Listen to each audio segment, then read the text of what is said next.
not only talked about Oroville and those low-lying areas, but also the city of Marysville and Yuba County. And you see that long line of traffic there already.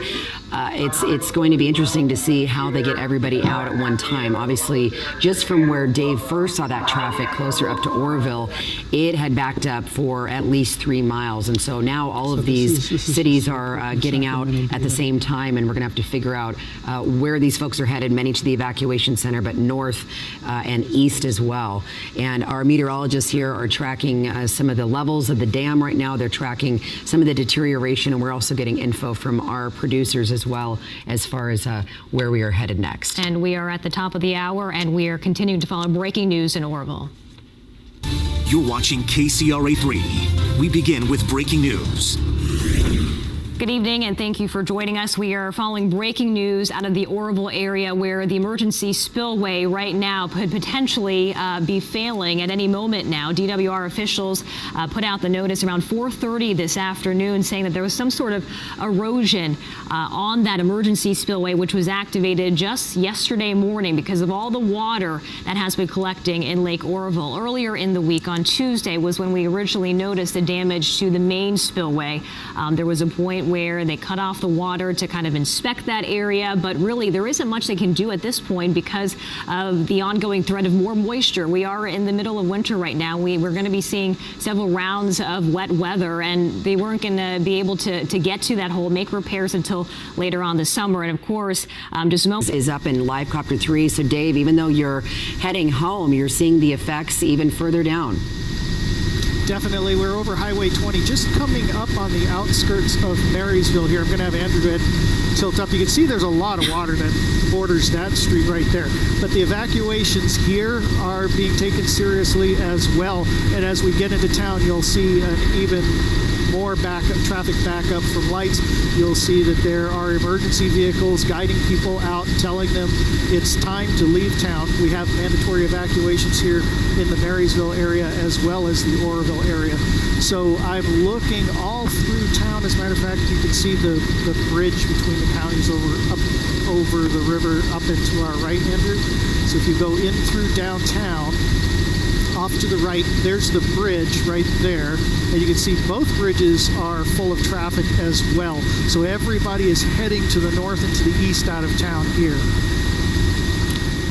And Dave, also want to point out, we're getting all these evacuation orders. This is a fluid situation, a developing story, a breaking story, I should say, and this is coming from the Yuba County Sheriff's Office. So more communities added to that evacuation list. This includes Marysville, Hallwood, Olivehurst, Plumas Lake, as well as Wheatland. Marysville, Hallwood, Olivehurst, Plumas Lake, and Wheatland. And I'm sure that list will continue to grow. Dave, on a Sunday night, I mean, you're usually with us during the week, and you see that rush hour here. Sunday night, to see this much traffic on some of these, single-lane roads is definitely surprising.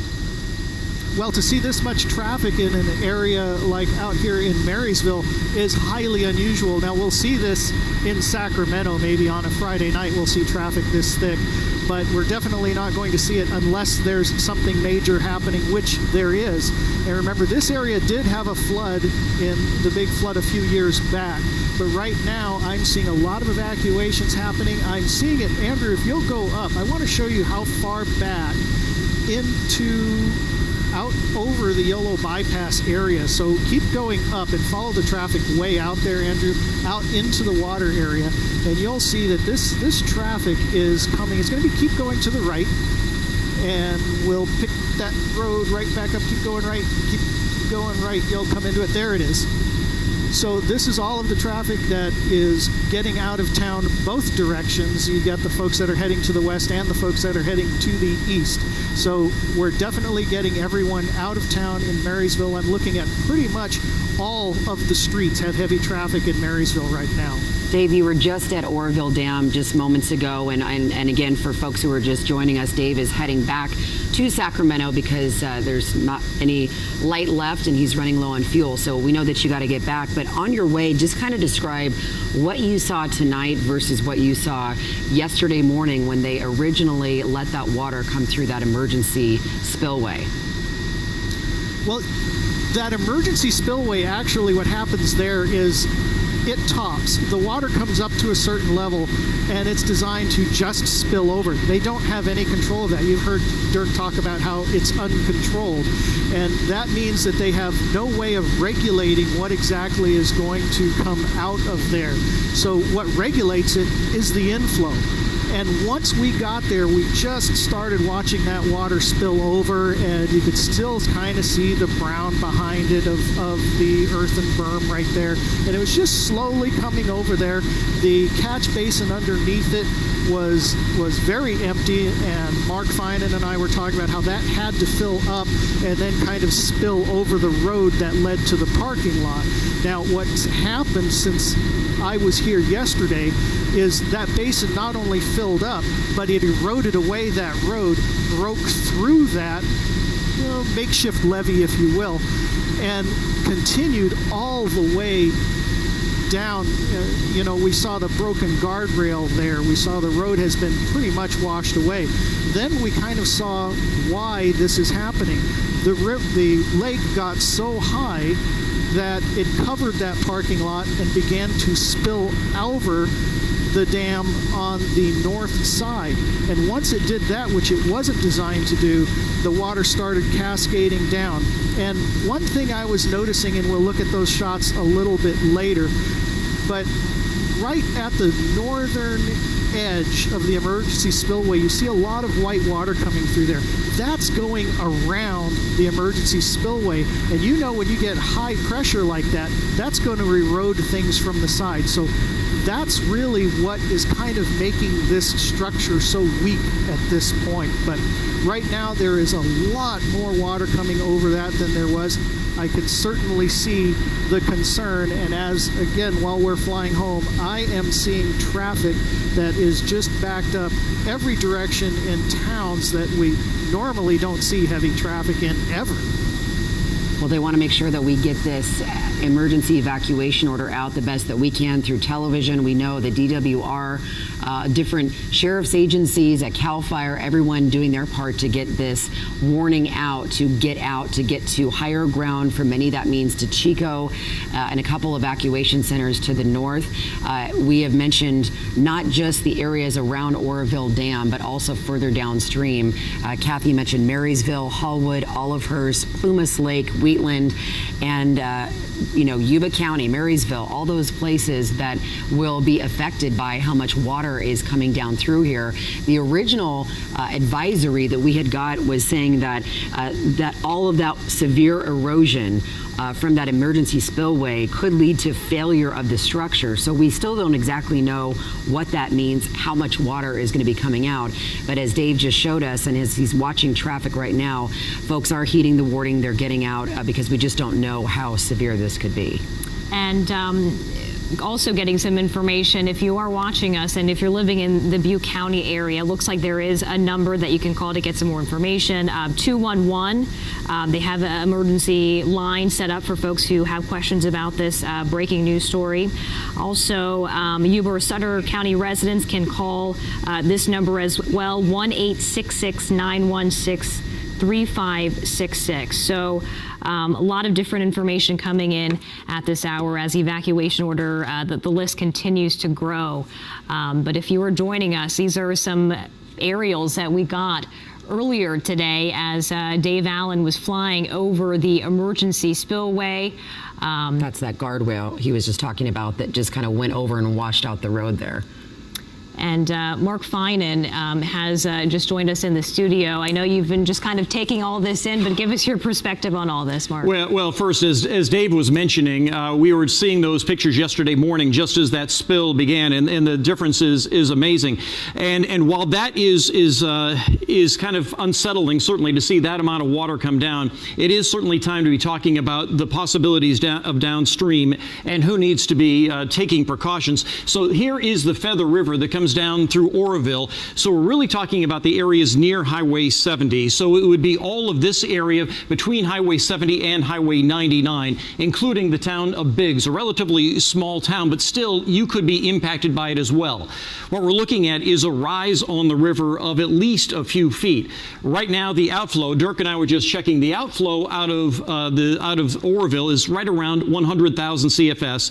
Earlier in the day, it was around 60. So that is going to be seeing an increase here on the river. However, you got to keep in mind that 100 is still a manageable amount of water coming out.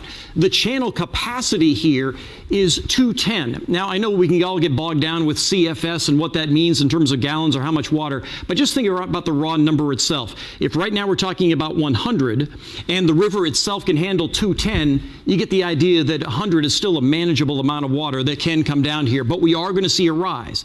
The fear is that if there is a failure of the emergency spillway, as we've been talking about and as DWR is fearing, then instead of 100, that number would go up sharply, and then that would be the fear. So that's why the evacuation orders have been issued. Again, 100,000 CFS is a very manageable amount, but if suddenly that spikes over 160, you're talking about a rapid rise on the river. And not only could that reach channel capacity, but even if it doesn't quite meet channel capacity, we could also see pressure put on the levees that we have not seen in years.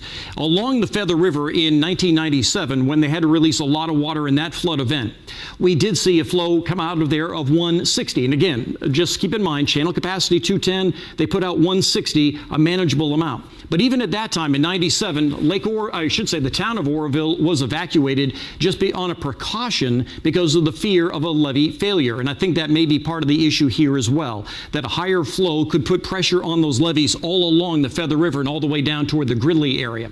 Now, I know a lot of you in the Sacramento area may also be concerned about this amount, but keep in mind that even if there is a much larger amount than 100,000 CFS coming down here, that before that would get to Sacramento, a lot of that would be diverted into the bypass at the Fremont Weir, which is above Sacramento, and then of course through the Sacramento Weir as well. So that's a bridge that we'll get to when something else happens. But for those of you in the area around Sacramento, West Sacramento, I wouldn't be too concerned about this at this point. We'll see what happens. So again, right now there's 100,000 coming down here, and that's a manageable amount. However, if there is a failure of that dam, then we will see that number spike, and I think that's the fear. So for those of you that live between Highway 70 and Highway 99, those are the folks that do need to be taking precautions or perhaps evacuating at this time. So I think that gives you maybe a better idea of what's going on here, but we do have to watch this very closely as we go through the rest of this evening. This is a very dangerous and a very dire situation. Back to you.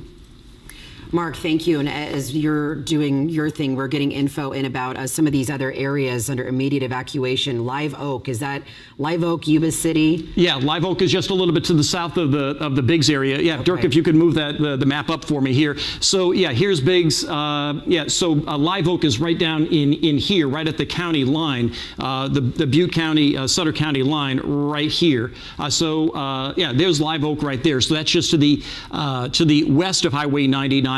So if you are along Highway 99 and to the east where the river is, and then toward Highway 70, it's this area in here. But yeah, there's Live Oak.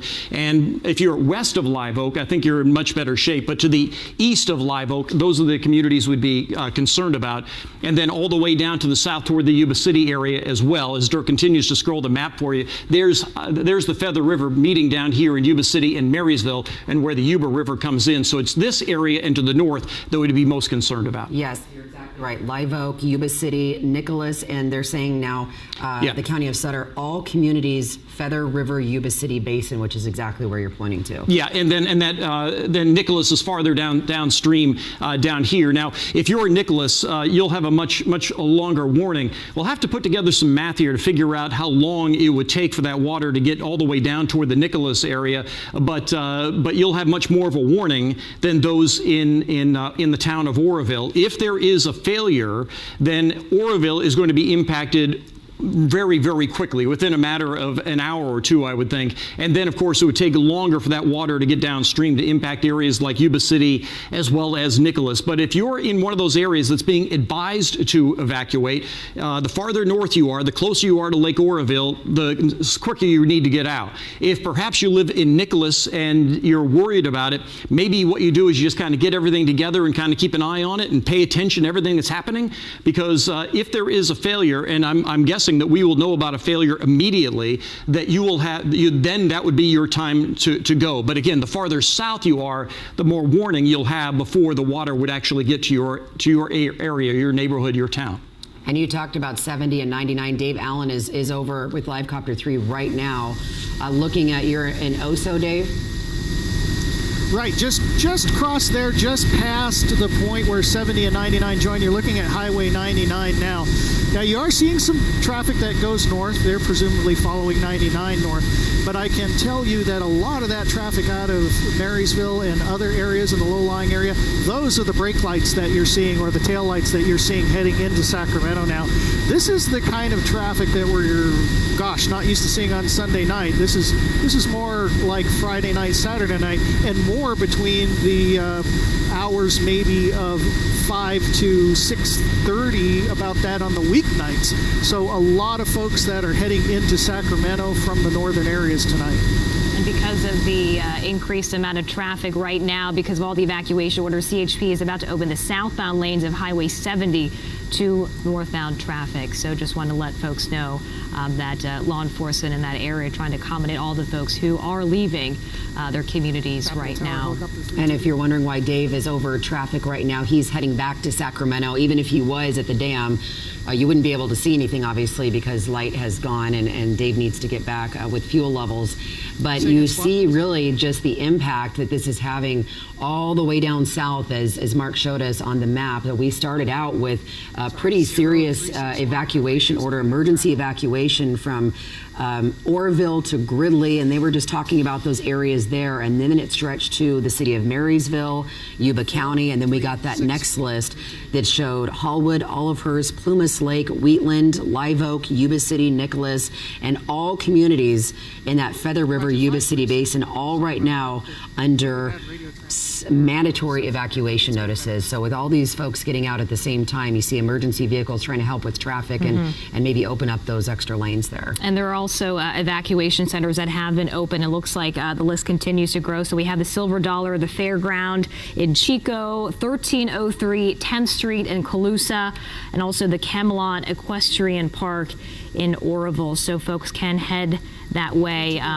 but you're taking a live look and kind of getting a better sense of the traffic situation right now, because all those folks in low-lying areas are leaving because of the threat of the rising water. And we're standing by. We were supposed to take the press conference at the top of the hour, but it looks like they're still trying to gather some more information. But of course, we'll be providing you any new information that comes out of that press conference from DWR officials. So let's just tell you what we know right now, and that is that we are getting word that there is severe erosion on that emergency spillway of the Oroville Dam. So you'll remember earlier in the week, on Tuesday is when they first noticed that hole in that original spillway. They stopped the water there. Well, this is the emergency side of it that they've never had to use before. These are pictures from just minutes ago when Dave Allen, our pilot in Live Copter 3, was over the emergency spillway. And you see all that erosion down the side of the hillside there. We know they've been clearing a lot of brush, trees. They've had to move around some power lines. But that water, and we saw in some spots, was moving at a unbelievable rate. We don't know, again, just by eyeing this and not being professionals, if we don't know if it's supposed to look like this. We just know how much water is now being pumped out there. We also know what is not planned is that area there to the top very left of your screen is a parking lot. And Dave kind of panned over there earlier. That up there at the top left of the spillway was not supposed to flood.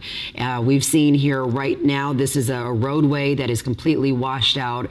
And that was something that just kind of barely trickled down yesterday morning. So within a day and a half, we have really seen this thing break apart pieces of that mountain. So the information that we have gotten is that there's severe erosion that could lead to a failure of the structure. And it sounds like the news conference is starting now. We were advised of a hole that was developing near the lower edge of the alternative/emergency spillway, which has been used to reduce the level of the lake, given the fact that the primary spillway suffered significant damage a couple of days ago. The effort, of course, was to reduce the level of the lake so that any additional water coming into it, there would be capacity for that. We have been monitoring this situation very closely, and the information that we had earlier in the day was that things were progressing and that there wasn't an imminent danger or threat to public safety. When I was advised of this hole that had formed, the engineers and experts from the Department of Water Resources advised that the hole was eroding back towards the face of the alternate/emergency spillway at a rather significant rate. They estimated that it would reach the face of that within about an hour. And beyond that, there was significant concern that it would compromise the integrity of the spillway, resulting in a substantial release of water. Unfortunately, they couldn't advise me or tell me specifically how much time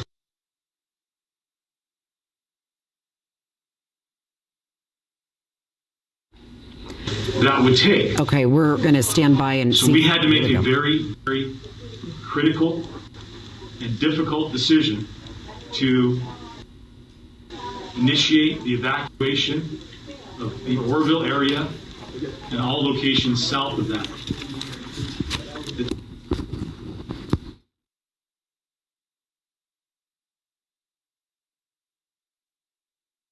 Okay, so we're having some audio concerns here. Just kind of bear with us. We're doing the best that we can here with this live feed and getting more information.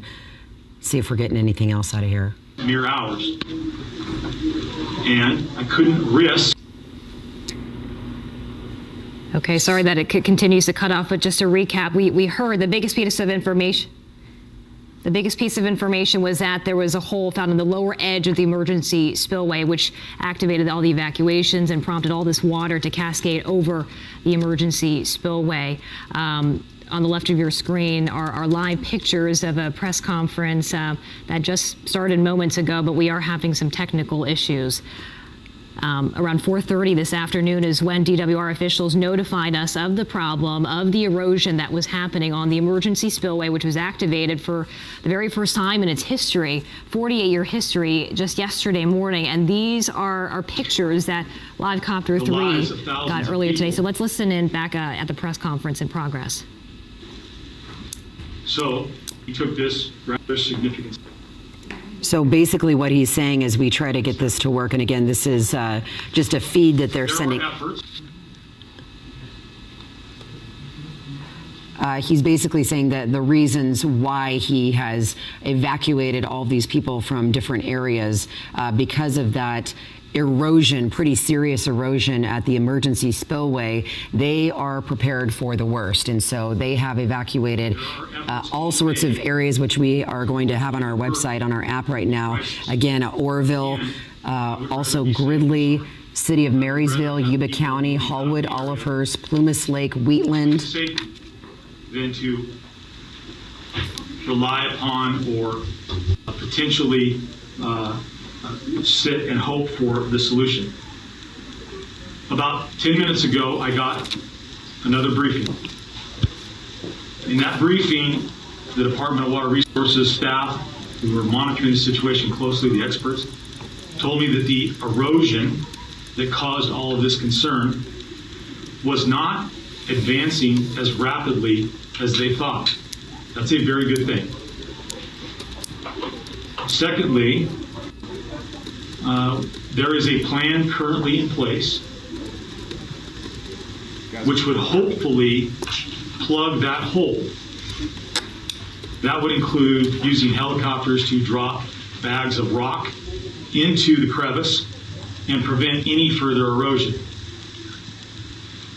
I'm told that the amount of water still coming over the alternative auxiliary/emergency spillway is about 2 inches of water. That is significantly down because one of the other important measures that was taken was to increase the flow of water out of the primary spillway to 100,000 cubic feet per second. That has helped reduce the level of the lake rather quickly. It is hopefully going to reduce the pressure on that alternative/emergency spillway and stabilize the situation so that we can find a repair for it and hopefully prevent it from a complete failure. I'm going to turn it over to my counterparts in CAL FIRE, and I will add that from this point forward, we are in a unified command in terms of managing this operation. Chief? Thank you, Sheriff. Good afternoon, ladies and gentlemen. Kevin Lawson, Incident Commander with CAL FIRE Incident Management Team 3. Give you a brief little rundown. Sheriff is absolutely correct. We are in unified command. CAL FIRE is currently mobilized and activated another incident management team to be mobilized to the Chico Fairgrounds. That is one measure that has been taken and put in place. We are additionally mobilizing 20 CAL FIRE hand crews to be placed on both sides of the river. We keep having these momentary audio interruptions here as we listen to this news conference, but we did get a bit of an explanation as to why this emergency is happening right now. They are describing how the water splashed over coming over the emergency spillway, basically gouged out a hole. That hole has grown back into the side of the spillway, and that's why they fear that this spillway is in imminent danger of failing. Right, and so basically what he just said, which does offer some sense of relief, that there was a initial significant concern it would compromise the integrity of the spillway, releasing a lot of water. And so basically what he said is they have a two-part plan in place right now. The good news is that the erosion that caused this concern was not advancing as quickly as they thought. He says their plan is to try and plug that hole, and he mentioned using helicopters to drop bags of rock into the crevice and prevent any other erosion. The second prong of that, and Mark Finan, I know you'll be able to speak to this, as they release that current outflow of 100,000 CFS, that has really reduced the pressure on the emergency spillway itself, and so they're hoping with that alone that will help them be able to make that repair. Deal with that. Again, the importance here for me was that I didn't have the luxury of waiting to see if all was okay. We needed to get people moving quickly in order to protect the public and save lives if the worst case scenario did come to fruition. Chief? I would just reiterate, public safety is our number one concern in making sure that we have a well initiated, coordinated effort between the sheriff and ourselves that is being implemented. The other thing is we've been able to mobilize additional swift water teams that are readily available to assist where we can. And one other key component that I did leave out is we have additional CAL FIRE helicopters that are readily available both in the north and south that can be mobilized and are ready to be mobilized should we be mission tasked for additional assistance with that. I'll just add one other thing in terms of what has the commitment support that we have gotten has been overwhelming. As you might imagine, in a scenario like this, there is a lot that has to be done very, very quickly. We've been working to do that. As we get those tasks taken care of, we can move on to other issues. But I have received, I've been in contact with the Governor's Office of Emergency Services. They are sending resources and committing to sending additional resources as this situation develops. if we need it. I have been contacted by our local legislators in California. Some of the Gallagher's office have all reached out to me, committed their support and aid in getting any resources support.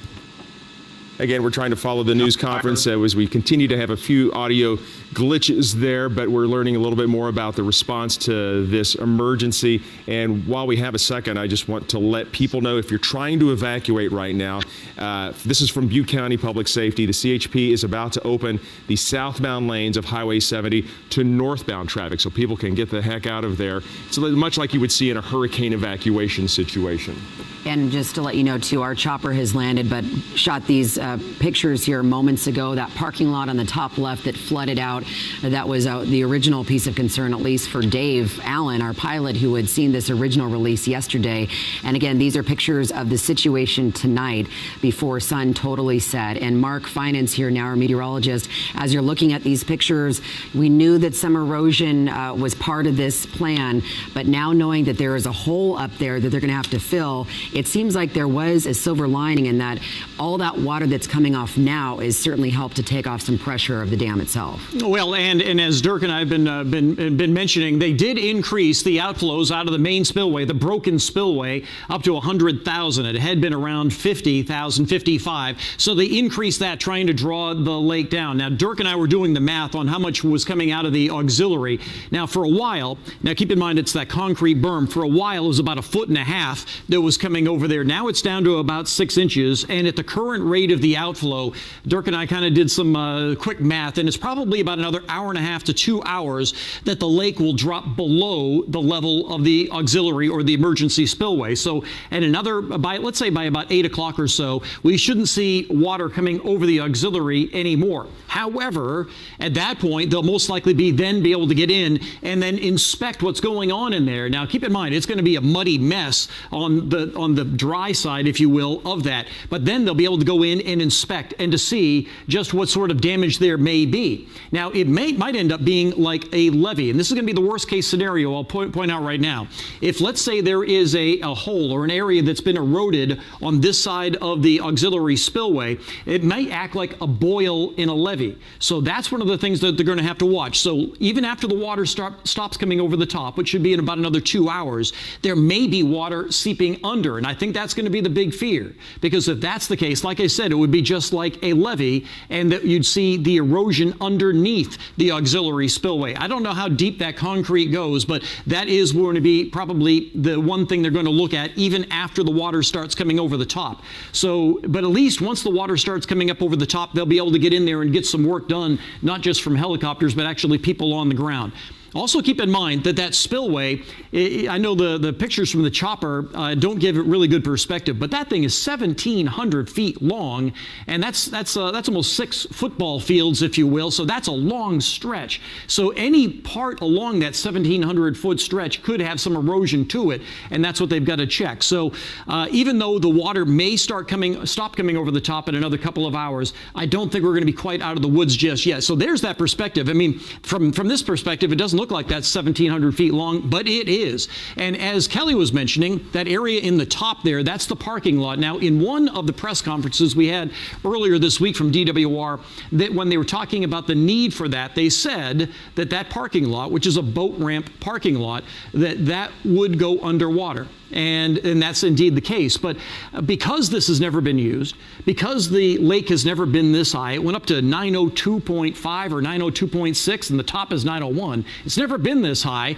So that area that you see in the upper corner there, the area that stretches up by the parking lot, water seeping through there, who knows what it was designed for? We're just not, it may not have been designed to have water come off of that, because as we've been documenting, the emergency spillway has never been used. The lake has never been this high. So again, the water is coming down quite a bit. The amount of water in the lake is coming down fast now that they've increased the outflows to 100,000. But we still have a couple of hours to go before it stops coming over the other spillway. But again, we're still going to have to see just how much damage is done and whether or not that's starting to seep as well. But just one other thing I saw on Twitter, and just want to get it out there. The main dam itself is just fine. Don't want anybody to be worried about that. It's this area over here that we're most concerned about. Back to you. Absolutely, Mark. And as we look at those pictures and you just see the amount of that water coming over the emergency spillway, I mean, that is just, think about the pressure and the cutting power that's just going right into the ground there. And that's what has all of these authorities now worried that it is undercut and cut back to the wall, that it could actually leak or have cause a breakage from beneath. And not to mention, Mark, I mean, we're going to get more weather in the end of next week. So, I mean, that's the next phase of this whole thing. They're going to have to do a pretty quick fix. It sounds like they have people on standby to try to get this hole plugged, if you will. Well, and I think what they're going to have to try to do is to try to get the lake not just down to a level that's manageable, but they're going to try to get it down so that there isn't even any water on the backside of that emergency dam there, if you will, spillway. So they may have to draw it down by another 10 feet. So that means that water is going to come out of the regular spillway there on the right side of the screen probably all week long at least 50 and maybe as much as 100 as they continue to draw this thing down. Because yes, we do have more active weather on the way later on this week. How much rain we may see in the Feather River Basin remains to be seen, and how much inflow we might start to see again. But I think they just want to get between now and, let's say, Thursday to draw that level down as much as they can. But I can't see any scenario where they're going to stop letting water go down the regular spillway anytime soon. And not to get too far ahead of ourselves, but this next rain system, I mean, is significant amounts, or we're just too far out to tell still? Well, you know, I'm going to let Dirk answer that, because Dirk's been looking at the models closer than I have been today. Yeah, we're looking at a series of systems right now. The forecast has that we have the first one coming in on Thursday, then expect to have the next little one coming on Friday.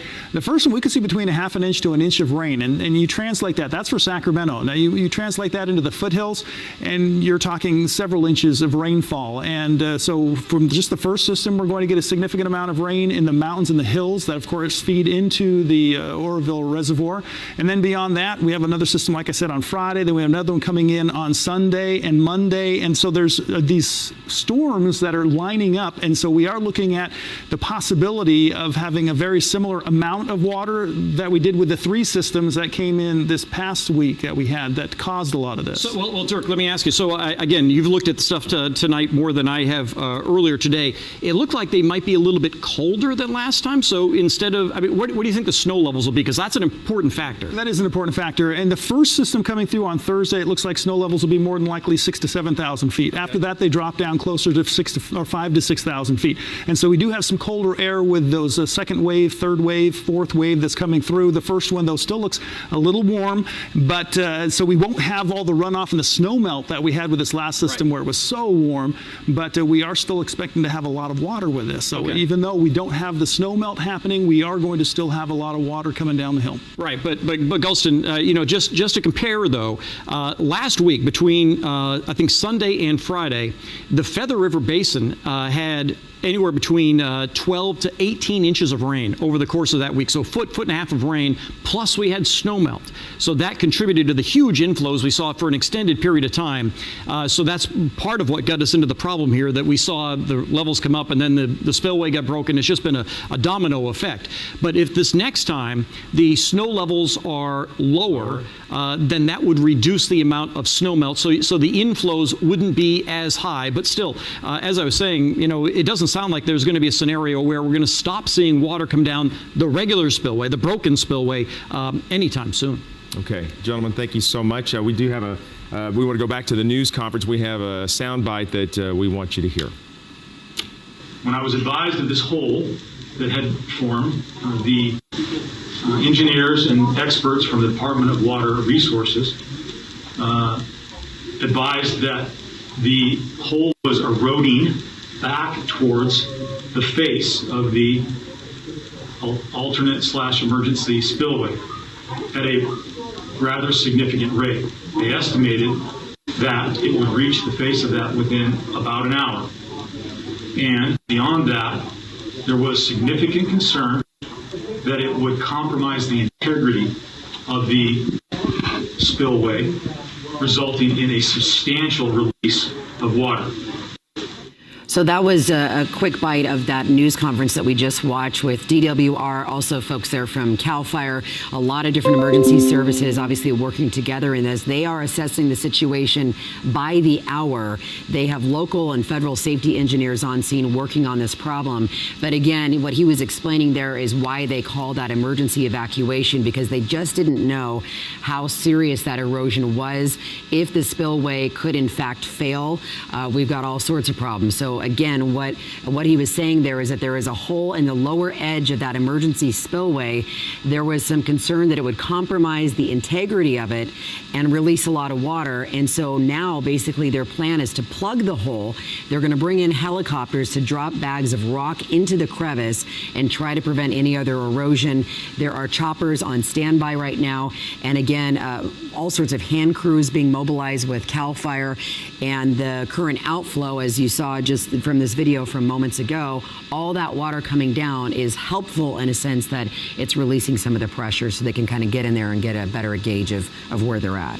And as a result of all of this happening, there have been evacuations for tens of thousands of people, including the residents of Marysville, Hallwood, Olivehurst, Plumas Lake, Wheatland, Oroville. People are asked to get north of the dam if they can, also Live Oak as well, and Yuba City. So very, very serious situation, and people are being asked to get out as soon as they can. And we just mentioned that CHP is about to open up the southbound lanes of Highway 70 to northbound traffic so people can get north of the dam quickly. Eastern portion of Yuba County, the evacuation center there, the Alcoof Community Center, that's on Marysville Road, and that's in Oregon House. And there's two other evacuation shelters for folks who are being evacuated. One is at the Silver Dollar Fairgrounds in Chico, 2357 Fair Street. Again, that's in Chico. The second one is Colusa County Fairgrounds, and that is another place there in Colusa where folks can go. Camelot also in Oroville. So they have set up these different evacuation centers for people who are getting out. And earlier, gosh, we saw those lines of traffic on 70, 99, Highway 113, and it seemed as though people were getting out all at the same time. As our pilot, Dave Allen, was heading back with the helicopter back to Sacramento, we came upon this. I believe this was in Marysville, and we saw some of the first shots of the traffic backed up, which, as you know, for a Sunday night, this is Oroville, for a Sunday night is very odd to see this time of night. This is the kind of traffic Dave said that you would see on a typical rush hour during the week. And as he approached closer to Sacramento, he was seeing this really all over town, just these two-lane highways, which is exactly why they open up that extra lane on 70. You're right. This is a sight you just don't see except for in an emergency situation, the kind we find ourselves in right now, as the structural integrity of the emergency spillway is now very much in question because of all of that erosion from the emergency spillover. So if you're just joining us, it has really been a fluid, developing, breaking situation, because all week long, as you know, if you've been watching KCRA, we've been covering the beginnings of what was a concerning situation. When we saw that original spillway coming off the Oroville Dam, they noticed a big hole right down that chute, that concrete chute. What they had to do just yesterday morning is open this. What you're looking at, that's the emergency spillway that has never been used in 40-some years that this dam has been built. By the way, the tallest dam in the United States. So this holds a ton of water, 3.5 million cubic square feet of water, and it has to go somewhere. So the fact that that original spillway really busted up, we saw the concrete fly off, and it basically just, as they let more water out, the only choice they had was to let this out yesterday morning. It began as a trickle, and now this is what we were seeing just within the last hour or two. Our pilot, Dave Allen, was up over this tonight, and you see it just looks like that white water coming down, and you see how much it's carved away at that hillside there. Well, you heard the lake level go up a foot above flood level, so that's why it flooded over the emergency spillway. So that is a lot of pressure. You see that white water as it just hits the bottom of the spillway in such a fashion that water is going to erode whatever is underneath it. So it looks like it has managed to cut a hole down into the ground. That hole in turn has now started to erode back toward the edge of the spillway, and that's what's giving emergency officials a big cause for concern. And it is going to be quite the task of somehow getting these helicopters in the air and dropping these bags of boulders down into that hole to try and put a Band-Aid on it, basically, to try and hold it until we can get the water levels down. And as Mark and Dirk mentioned, there's more weather on the way. So as of tonight, I guess one of the things to tell you is if you have a mandatory evacuation order, obviously get out, even if you're just questioning it. As far as how long you're going to be out, we just don't know at this point. We have not gotten any indication on the timing of this, how quickly the hole could potentially be filled, the extent really of the erosion, hard to tell at certain points with this much water coming over. The thing that we do know is with over 100,000 CFS coming out, that's certainly going to slow things down. So we don't have an idea for you as far as how long to stay in evacuation orders, how long to go north, but just to get out until these crews can get in and make some progress. Yeah, and you know, we got the first word into our news desk about 4:15 this afternoon. I mean, that's only been 2.5 hours, so a lot has happened since that time, but you still have people trying to get their way away from the Feather River. If they live south of the Feather River, they're trying to find some routes either east or west or way far south, which is proving to be hard on Highway 70, as you saw there, as people trying to leave Oroville. And it's going to be a long night for some of those people trying to find a place to stay until this emergency hopefully passes. And our meteorologists have made some really good maps too, just kind of showing some of the areas that are affected, because again, it's not just the communities that are right at the base of Oroville. Obviously, Oroville itself was the immediate city that we heard about, but as this river flows into, the Feather River flows into the Sacramento River, that's a main artery for our area. So Mark, as this water is being released, depending on the inflows and the outflows and the weather over the next couple days, that in effect all comes downstream, so it affects these folks who are living in all sorts of communities with rising river levels. It's dangerous. Well, it can be. What we've been looking at is the amount of water coming downhill is still in a manageable level, if you will. Right now, there is about 100,000 CFS coming out of that spillway, and that is a manageable amount. Just wanted to show you this graphic we threw together real quick here, just to give you an idea of what we're talking about. If this is the emergency spillway, and the water has been coming off the top of that, and again, that's mostly concrete, but down at the bottom, it's that dirt and mud and rock. So what we think has happened is this water coming down eventually eroded a hole down in here as the water was coming over the top. And basically that just kind of started backing up toward the face of that emergency spillway. And so that's why we have the issue that we have right now, is that the erosion down here exceeded their expectations. But again, this thing isn't exactly built to be used all the time. It's never been used before. So that's why the erosion perhaps exceeded their expectations. We also saw that the erosion on the far end, if you will, up toward the boat ramp as well. So that's kind of what's going on there. But to get back to your point that you're talking about, Kelly, I want to make sure that everybody realizes that right now the amount of water that's coming off the emergency as well as the regular spillway just to the south of this is still in a manageable amount. We're talking about 100,000 CFS. Whereas the lake, the river, the Feather River, has a channel capacity of 210. We will see higher levels on the Feather River, but those are manageable amounts. And the amount of water that's being released right now is not the cause of the evacuations. The evacuations are being made in case there is a catastrophic failure of this. And then you would see much, much more water come down in an uncontrolled way. However, if this holds and there isn't a problem with this, the amount of water that we'll continue to see through the night tonight and into the day tomorrow and actually through this week is not going to cause an issue on the Feather River or the Sacramento River. So I want to be clear about that. The evacuations that are taking place are only just as a precaution because this could fail. And that's the worry tonight, is if this fails, suddenly you'd have not only the water coming across the top, but you'd have uncontrolled amounts of water coming down, and that would exceed the 100,000 CFS that we're seeing right now. But 100,000 CFS is a manageable amount of water for the Feather River Basin. And it's just right now. Still, I mean, it's incalculable how much water we'd be seeing if that spillway, God forbid, fails. Well, and yes, because the whole thing is 1,700 feet. They said it may be as much as 30 feet, but that would be if the whole thing failed. But what would most likely happen is that there would be a failure somewhere, and you'd start to see a channel of water, extra water come out. So it wouldn't all come down at once, but it would be uncontrollable. Whereas the 100 that they're releasing right now is very controllable. But yeah, that's what they're worried about right now is an uncontrollable amount of water coming down. Okay, Mark, thank you so much. As we've been talking about our evacuation centers right now, KCRA3's Mike Lurie is in Plumas Lake. There's some evacuation centers there. Plumas Lake, just south of Yuba City. Looks like some traffic behind you there, Mike.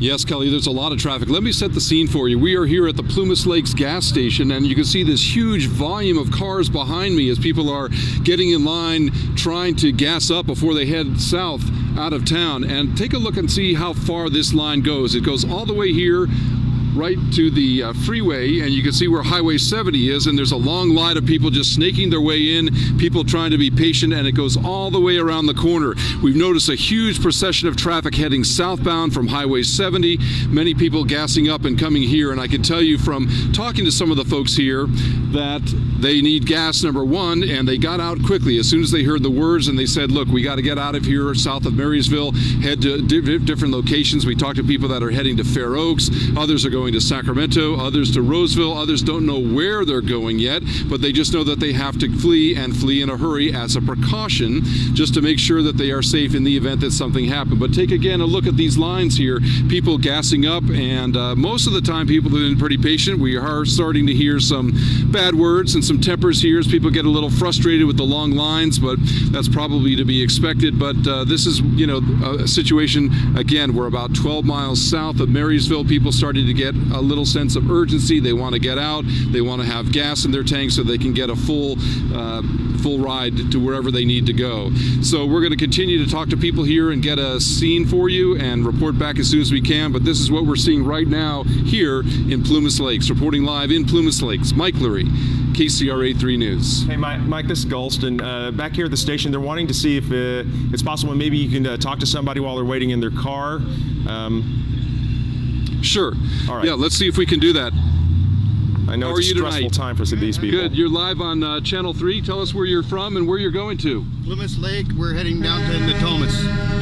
Okay, we got a semi right behind us. Where are you heading to? Natomas. Natomas. Okay, so you're going to Sacramento. You heard the word that there's a precaution. Everyone's been ordered to evacuate, so you've got your family here with you? Yeah. Okay, and any animals? One animal. One animal. Okay, so what's the, how much were you able to pack before you got into the car? Not very much. Not very much. Okay, so what are the key supplies that you're trying to get here aside from gas? Just gas. Just gas. Gasoline and then go. Yep. Okay, well, have a safe journey. All right. All right, good luck to you.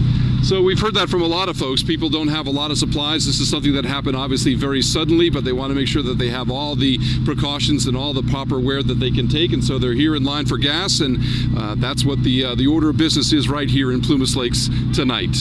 Well, I think that's what emergency officials want to hear, is that people just get out quickly, they get their family together and just head on the road. We just don't know the severity at this juncture, but as we just heard in that news conference, they have a plan in place. They're going to try to do what they're going to do with this crevice and try to plug up that hole. But in the meantime, a lot of water is going to be coming down the Feather River, which of course leads into the Sacramento River and affects a lot of communities along the way. Well, most people who live in these low-lying areas understand what's at stake, but this is one of those situations where this is a get out situation. You need to heed these warnings, and you can tell by the video we got here from Live Copter 3 earlier tonight that people were listening. This is Highway 70 out of Oroville, and people were evacuating like they were told to do. Yeah, this was one of the first pictures that we saw when Dave Allen, our pilot in Live Copter 3, was heading back home.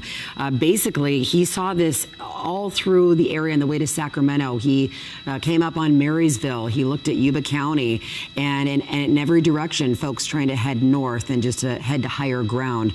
It was kind of hard to tell from some of these pictures where the river comes through, if on the banks there it looked higher than normal.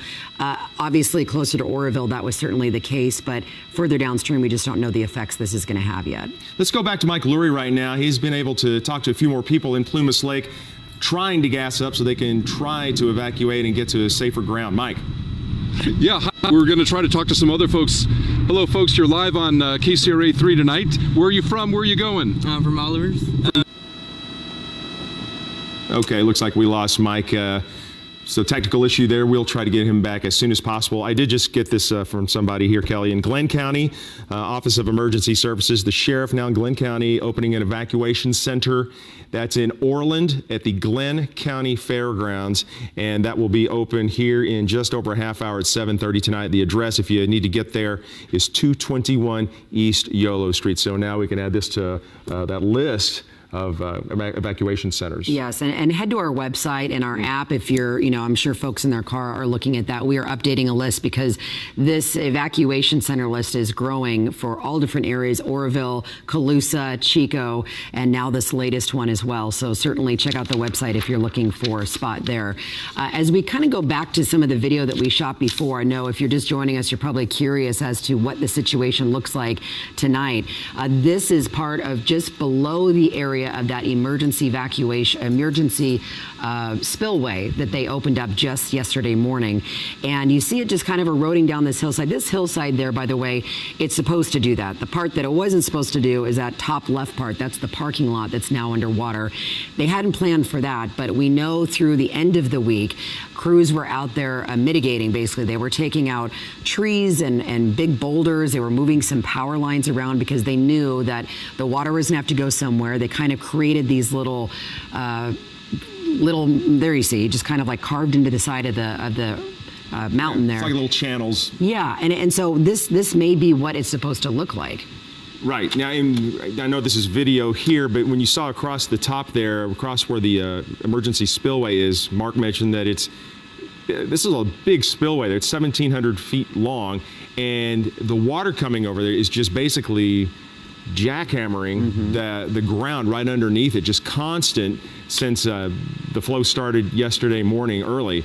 So it has eventually eroded a hole that you can't see because it's underneath the water, but they are concerned that the hole is close enough to the emergency spillway that it could damage it and then allow water to either come underneath it or it could somehow damage the spillway where there might be some kind of breakage. It seems, though, that they have this plan in place. So I got the sense, I don't know about you, Golston, but from watching the press conferences, is the information that we got that there is this plan in place to plug that hole, to bring in helicopters. That's obviously not something that they're going to be able to do at night.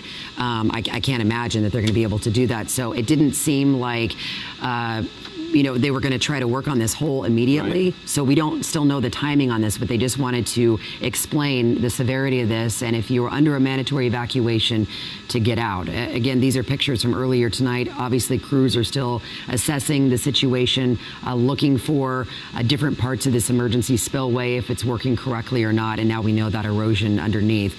Again, that original spillway is up there to the left, which you can't see here. And that's where the first problem came up on Tuesday when that hole popped up, and that whole spillway is just blown out, for a better lack Well, of the better hole words. popped up, and then you have tons of inflows coming in, and so it was, I know it's an overused term, but it really was a perfect storm. You had these unusual amounts of inflows from a lot of rain, and of course you had high snow levels, which meant you had more runoff going into the lake, so much so that with the damaged spillway, they just weren't able to bring the lake level down fast enough to avert having to use the emergency spillway, which now they've used, but that has created its own set of problems. And Mark, I know you're working on some other stuff for our newscast right now, but they mentioned that they jumped the outflow from the spillway from 55K to 100,000 CFS. Was that, do we know what time that was? Because I'm looking on the DWR. Okay, you're looking it up. Well, so I can tell you it was around 4 or 5 o'clock this afternoon. Okay, so it was about right when they put out the emergency alert. Yeah, it was right around that time. It had been around 55. They then bumped that up to about 65, and now it's up to about 100. And I just got updated information on what the impact that may have on the Feather River downstream. And to keep in mind that this rise, this is the Feather River at Gridley, so this is south of Oroville. Right now it's around 92 feet. It's supposed to go to 95 feet, 95.2 tonight and into the day tomorrow and stay there. Now that's based on that 100,000 CFS number. If there is a failure of the auxiliary spillway, this number will be higher. But note that this is below flood stage. Flood stage is 103. Now there are some impacts at 92. It does begin to flood some areas on the east side of the river, on the east side of Gridley, but it says it's basically some orchards, and at this level it doesn't even impact Highway 70 at that point. But there you are going to see a rise on the Feather River just based on that increase to 100,000 CFS. But it's important to note that that is below flood stage. So I was just looking at these updated numbers just in from the DWR and the River Forecast Office. So you are going to see some higher levels regardless of what happens upstream. But again, if there is that failure, then the flow goes above 100,000, then we'd be looking at a different situation. But it's important to note we are not looking at that type of a situation right now. All right, thank you, Mark. And our continuing coverage of the auxiliary spillway emergency continues. You're watching KCRA 3. We begin with breaking news.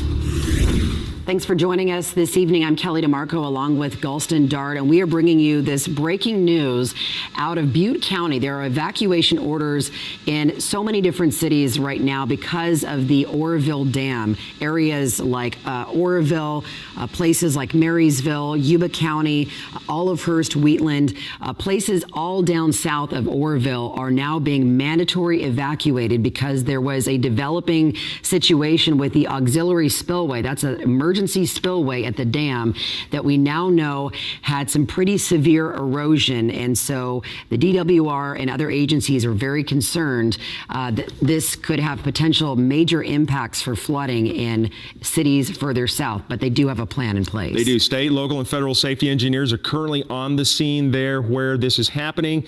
They're still working the problem, trying to figure out the best solution here.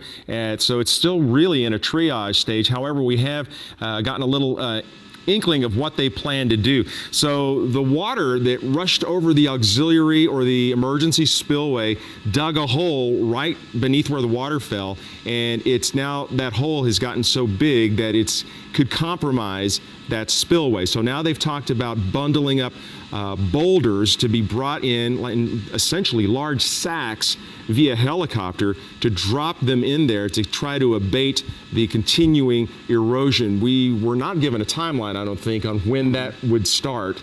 It'd be difficult to think if they could do something like that at night, but that seems to be what they want to do, is to essentially plug that hole with these giant bundles of rocks to try to stop that erosion. In the meantime, this has caused a mass evacuation south of the dam for low-lying communities near the Feather River. We're talking tens of thousands of people in the area now being told, not asked, told to get out, to evacuate.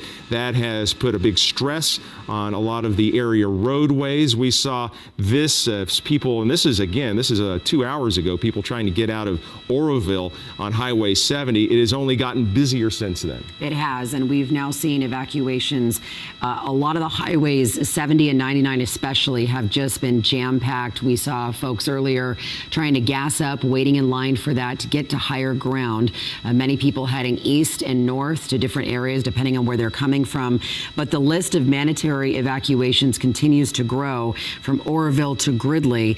Places like Marysville, Yuba County, Wheatland, Plumas Lake, Olivehurst, Hallwood, and then that Feather River Yuba City Basin, which includes places like Gridley, Biggs, Yuba City, Loma Rica, some of these places south of Yuba City. But again, all of our waterways are connected, and so as this is happening upstream, we're wondering how much of an impact this is going to have for folks living south. Let's go back out to Mike Lurie. He is parked at a gas station right now in Plumas Lake, which is south of Yuba City, and this is along, I believe, Highway 70, and they're busy there, people trying to get any gas they can there. Mike?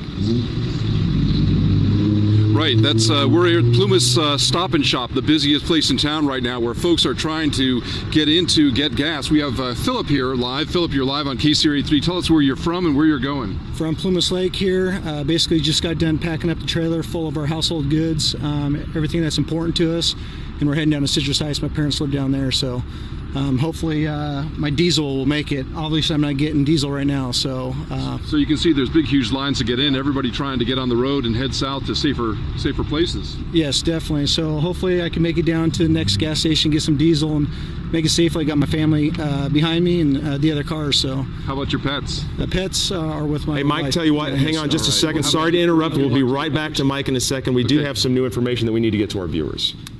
Well, we're getting something in from Butte County Sheriff. So do we have information from our producers? Okay, we're going to listen in on this actually, guys. Additionally stood up another incident management team, similar to the one that I have here with me. And that one will be assisting and based out of Red Bluff. So they will be coordinating and assisting this team as well. Both the director and deputy director of CAL FIRE are here not here at this location, but are in Sacramento at the Operations Center to assist and coordinate efforts from a regional perspective as well, to assure I get the resources as well as the sheriff gets the resources that they need to be effective in mitigating the emergency or the incident that we are faced with right now. Thank you. So at this point, and again, I realize we've had some additional media outlets come in, and certainly I hope this is working for what you need. But I want to speak to my community as well, right? That's what's important tonight. And so we have Eric C., who is with the Department of Water Resources. We've been working closely with him for the last couple of days to try to really understand the situation. And I think that one of the concerns with the standard spillway or the normal spillway when it became damaged was erosion back towards the dam. Is that correct? That is correct, yes. Can you update us on where we're at with that? Yes. So the Sheriff Honey explained most of the information I was going to provide, but we have a head cut situation on just downstream of the auxiliary spillway. That's a similar type of erosion feature that we had on the main spillway. The erosion feature on the main spillway, the head cut, even with these increased flows, the last information I had was that it hadn't moved, so it was still in the same location. Let's see, and that's a good thing, folks. Yes. That's a good thing, because that will allow, correct me if I'm wrong, but that will allow us to continue to release water through the regular spillway. Exactly. At the rate that we are, correct? Yes, and the reason to do that is to lower the lake very quickly, to get it off of that auxiliary spillway, because what was causing the head cut was the water going over and eroding. So if we can get it down and get it off, we shut the water flow off. So you stop the force that was creating the erosion. So that was the first thing that we wanted to do, and we're going to keep it going down also to reduce the amount of pressure that's pushing on the auxiliary spillway structure. So that's the plan right now. I came up here, the engineers were all down the hill. I mean, I'm not seeing any of the DWR folks in this room, so I know they're all down there right now working on it. So I don't have any more information than when I left in my car to come up here to do this.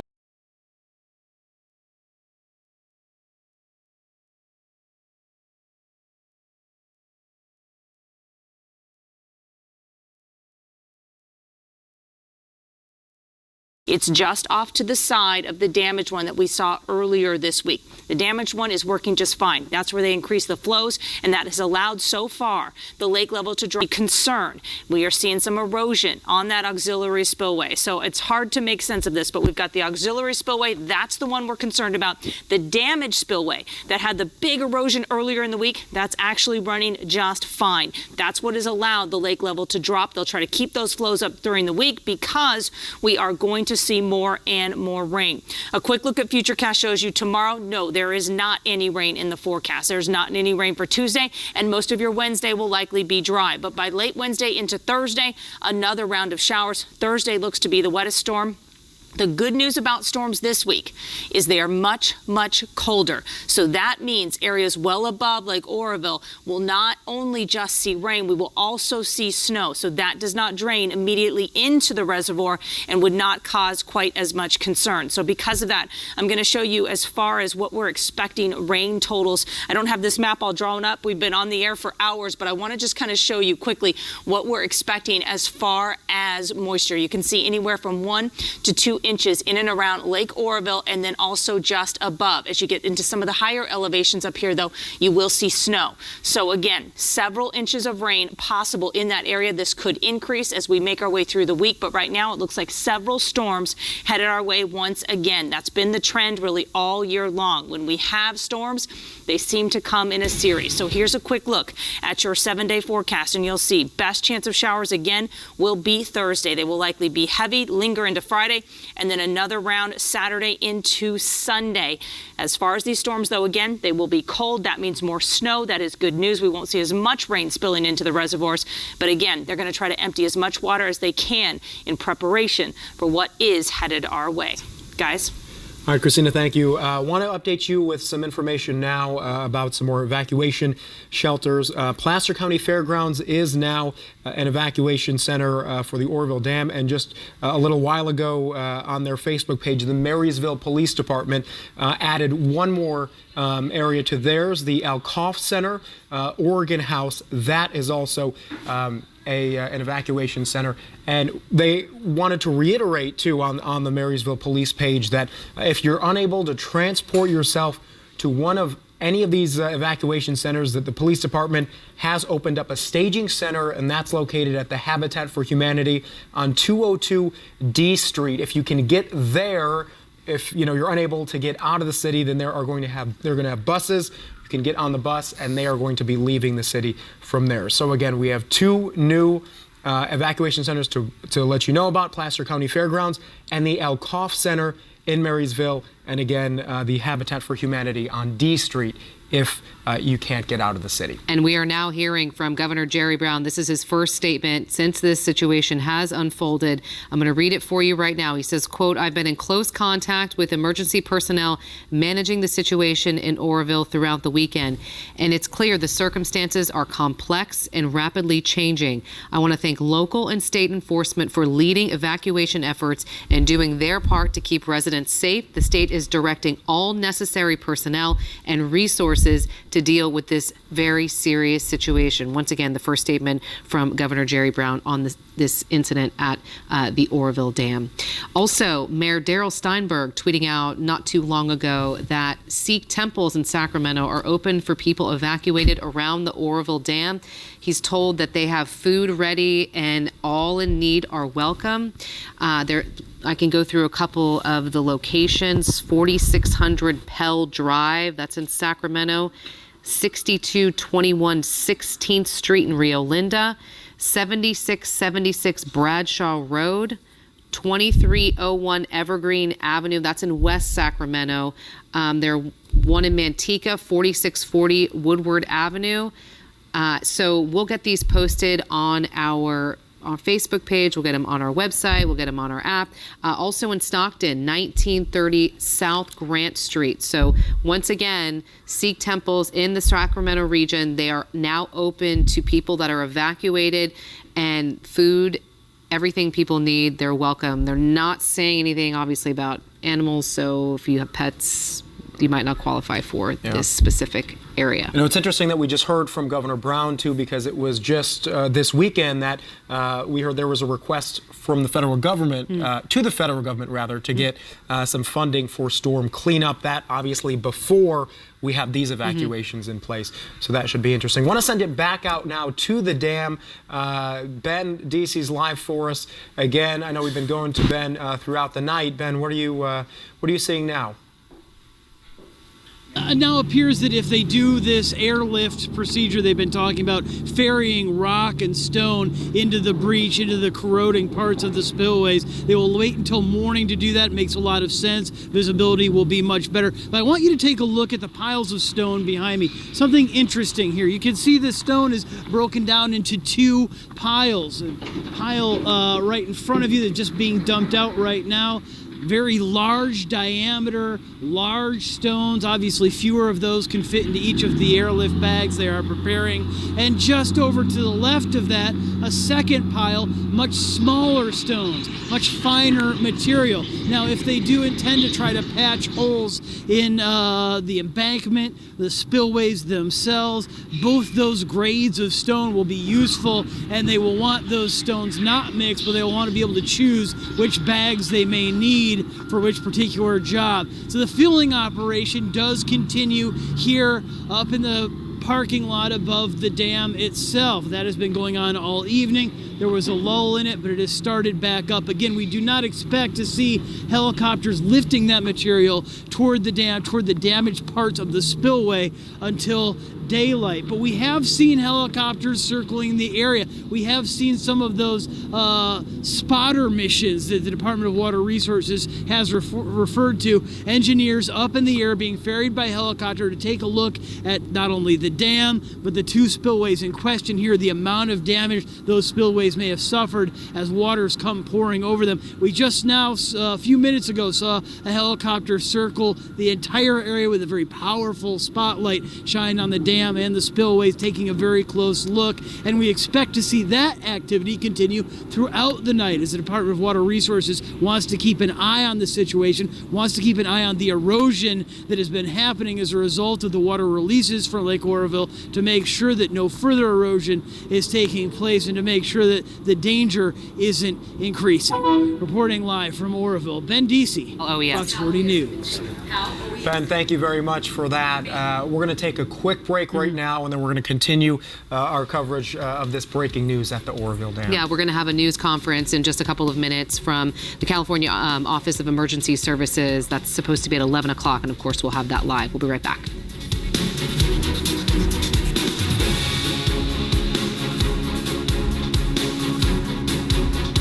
Busy people, on-the-go people, multitask people, find it fast, or move on people. Download the Fox 40 mobile news app. One app, all kinds of people.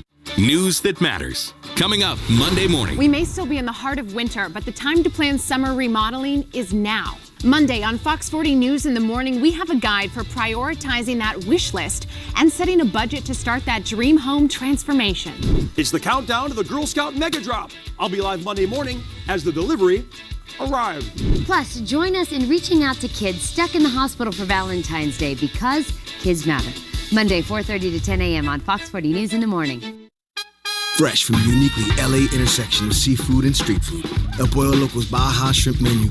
Delicious shrimp marinated in chipotle chilies and garlic and served all your favorite ways. This season's offering from El Pollo Loco. Now order online.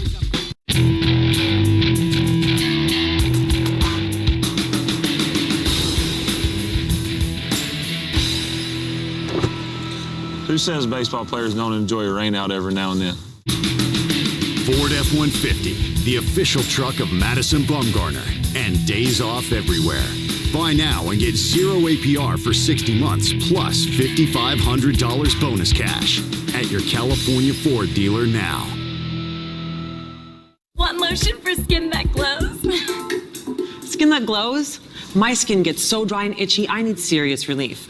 That's why I use O'Keefe's Skin Repair. 48-hour moisture in one use and guaranteed relief for dry, itchy skin. Thanks to O'Keefe's, I got my skin back. Fireworks of flavor! Fireworks of flavor?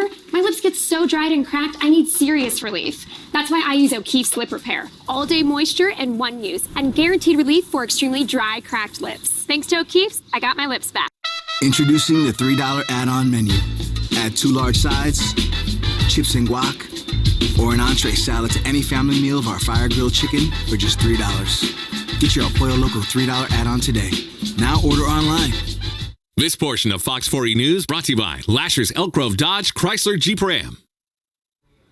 Welcome back. I want to update you right now on a tweet that I just saw from the Red Cross, and they're getting a lot of calls from people that want to help out, deliver supplies, donations. They want to let everyone know that they have everything they need right now for their shelters in the Chico area. So for those people that are wanting to help out, just hold off. They're asking to hold off right now, and they wanted to thank everyone for rushing in to try to help the people that are evacuated. And they're always good about if they end up needing supplies, if they need donations, floods, whatever it is, they contact us and we put it out there. They're tweeting about it themselves. So if that changes, we'll certainly let you know about it. Yeah, and we have one more update.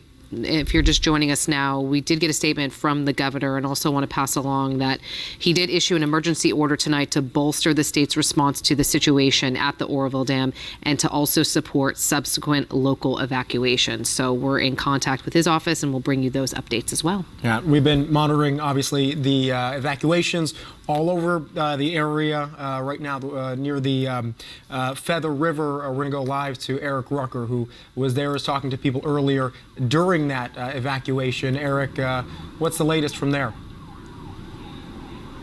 Yeah, let me set the scene for you with emergency vehicle sounds going off in the background. I want to show you this direction. This is the 5th Street Bridge that connects Yuba City to Marysville. It is shut down right now. Why is it shut down? Well, we can walk over to the other side of this walking path that we're on and take a look down at 2nd Street and the 5th Street connector, and you can see that there are city workers there making sure nobody goes by. If anybody lives in this area, you know there are only 2 ways to go from Yuba City to Marysville efficiently, and that's by taking Highway 20, and that's also by taking the 5th Street Bridge. Both of them closed down. The town of Marysville literally shut down tonight. You are not allowed to go into the city. We've even talked to some Yuba City police officers tonight who said they're not allowed to go in. Everybody who is already there is staying there. Everybody who is not already inside is not allowed to. This is why the Yuba City and Marysville and surrounding areas were evacuated. Let's keep on walking over here while we still have the 5th Street Bridge to our left. Underneath the bridge is the Feather River, and right now it's not looking too bad. In fact, that we saw the water levels, according to people who live in this area, have actually gone down in the last couple of days or so. I know it's going to be a little difficult to see this in the darkness here at 11 o'clock at night, but the levels have gone down, and that's a good sign. And that's probably, although people are still waiting word from further up north in Oroville about the latest developments there, probably a good reason why you still have a couple of people who are still in this area. As we said, not allowed to go into Marysville. However, they're not forcing people to take off if they don't feel like evacuating. However, there have obviously been plenty of those who have done, because we've been telling you all night long, myself and Doug Johnson, about all the traffic issues that we're seeing on 99 southbound, 70 northbound, 20 east going into Grass Valley is specifically bad within the last hour and a half or so. Everything died down, though, however, around 9 o'clock in the Marysville area, because they literally shut the city down. So it went from us only being able to move about 300 feet in about an hour to the roads opening wide up, and then came the lockdown, and everything has been shut down ever since then. So the water levels look very good right now. You would not know that there was a situation possibly brewing further up north on the Feather River in Oroville because of how calm and tranquil everything is here at the moment. However, people here know that that could change, obviously, at a moment's notice as well. Still some people hanging out. Others have already gotten out of here. Emergency vehicles and city workers are the only people you're going to see driving the streets, and nobody allowed in Marysville tonight. That's the latest from here along the Feather River. Let's send it back to you guys.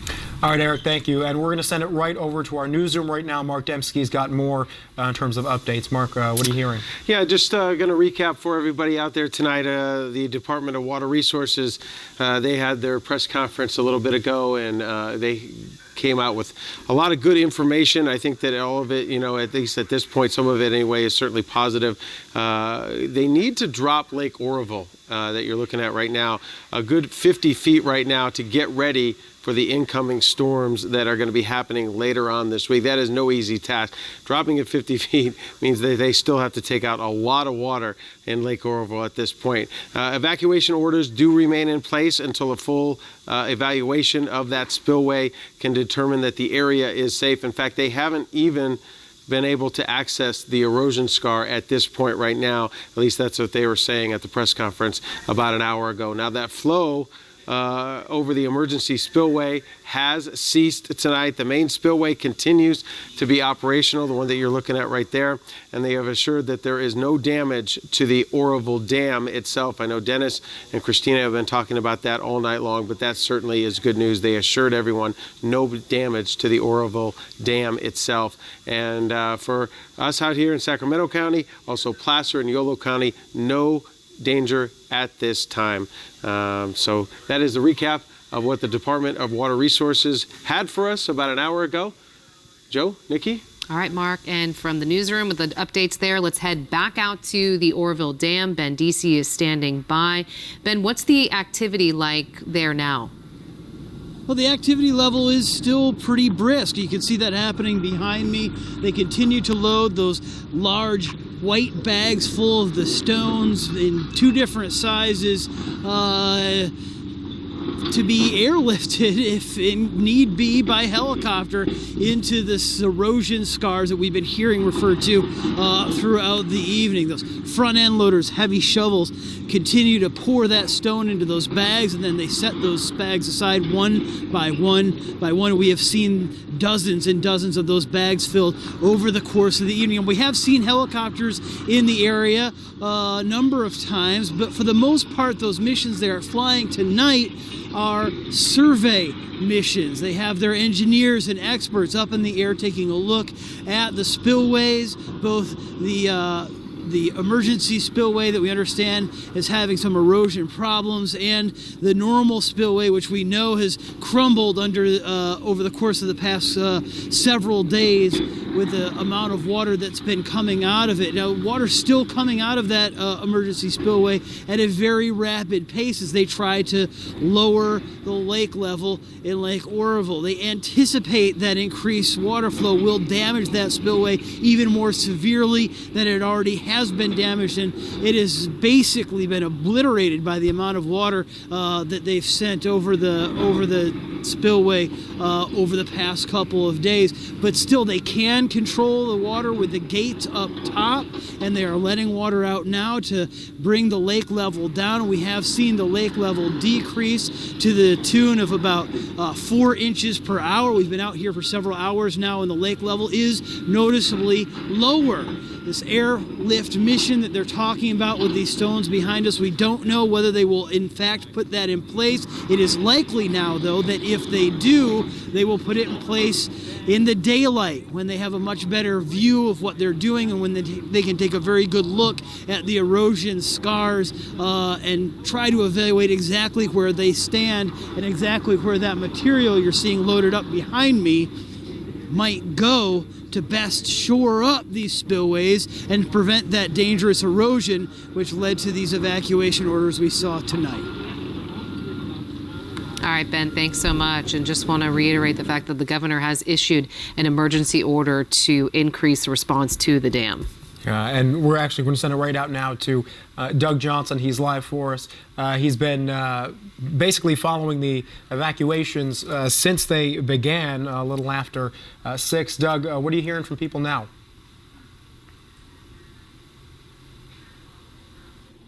Joe, we're now in Live Oak, just about 20 minutes north of Yuba City, and you can take a look here and see this is the only business in town that is open.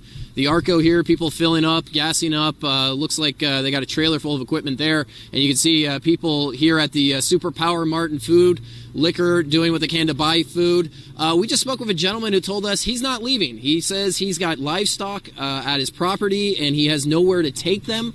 So for right now, he's just going to wait this out, stay at his home, and he says if he hears anything else, he will head up to higher ground into some of the hills. But he says right now he just feels like his only option is really to wait with his livestock, and he has no other choice. But again, this is a mandatory evacuation. But you can see a lot of people here are sticking around. There was no traffic heading south on 99 as we were coming up.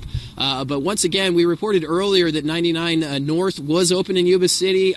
Was told by the Yuba City Police Department that they actually were not supposed to open that up. It was sort of a shift change between CHP and the Yuba City Police Department. So for maybe 5 minutes there, the road was open because they had no one else there. Anyway, guys, we're going to send it back to you. People obviously excited here in Live Oak that they are sticking around.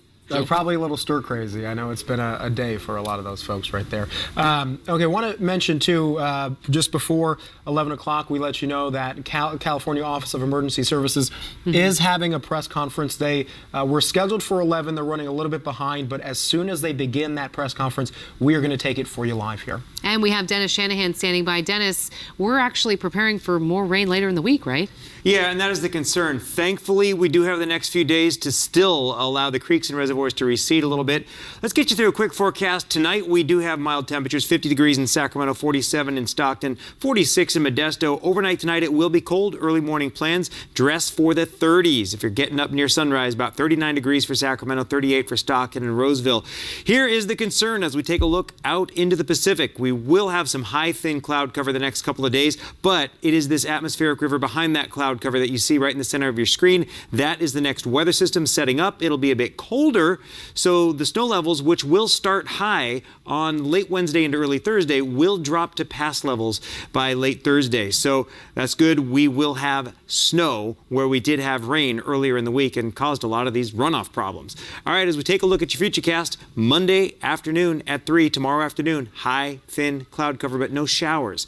We stay dry through Tuesday, just a combination of clear skies and high, thin clouds until Wednesday morning. You notice up to the northwest and offshore, that's the atmospheric river setting up. That's the next weather system that will be with us. Now, this is about as far out as Futurecast goes, but we can tell you that on Thursday, we will have widespread rain throughout the region. Probably won't start until late overnight Wednesday into Thursday, but again, it will be a rainy day Thursday, and that'll transition into the Sierra to a rainy night Thursday into Friday. Tomorrow, we'll have highs in the 60s in the Bay Area, 60s once again in the Valley. It'll be a nice day, but again, a little bit of cloud cover with the sun. And in the foothills, highs in the 50s, 40s up in the Sierra. And here's that 7-day outlook that tells the most important story of all, and that is 3 dry days. We get 3 days for everything to recede, but all bets are off Thursday on into Friday, and there's another wet pattern behind that. So once it starts Thursday, it's going to continue through the weekend. More showers expected Saturday into Sunday, and possibly behind that. Christina and Darren will have you covered throughout the week. All right, Dennis, thank you. We're going to get another check with Mark in the newsroom. Mark, I know you're following the updates from there.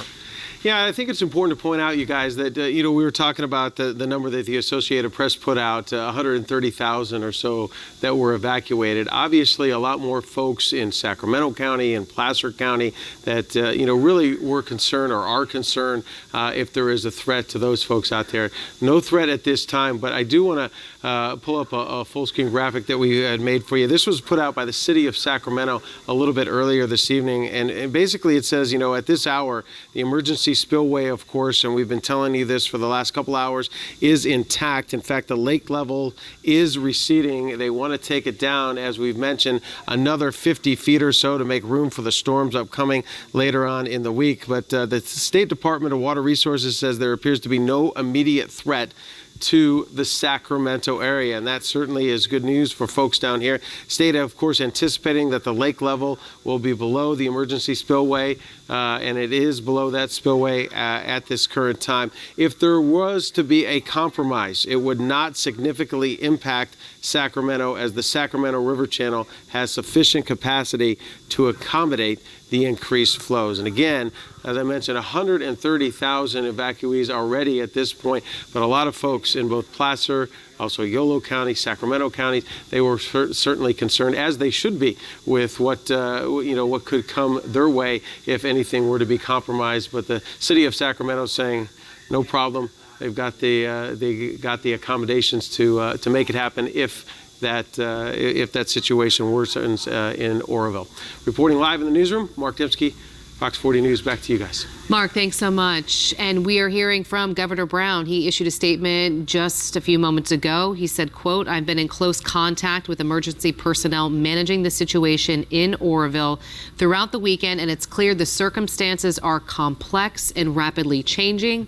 I want to thank local and state law enforcement for leading evacuation efforts and doing their part to keep residents safe. The state is directing all necessary personnel and resources to deal with this very serious situation." Also, I have a statement from Congresswoman Doris Matsui. She says that today, she says, "I'm in contact with state and local authorities regarding the developing situation at Oroville and have been assured that Sacramento and West Sacramento are not in danger. I'll continue to monitor developments closely. I urge all residents to do the same and to familiarize themselves with local emergency information and resources." Those, again, statements from some of our elected officials there.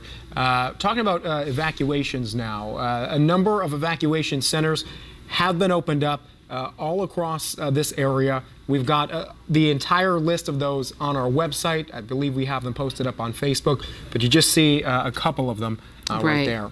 Yeah, and we know the town of Paradise. I'm seeing this on Butte County's Twitter page.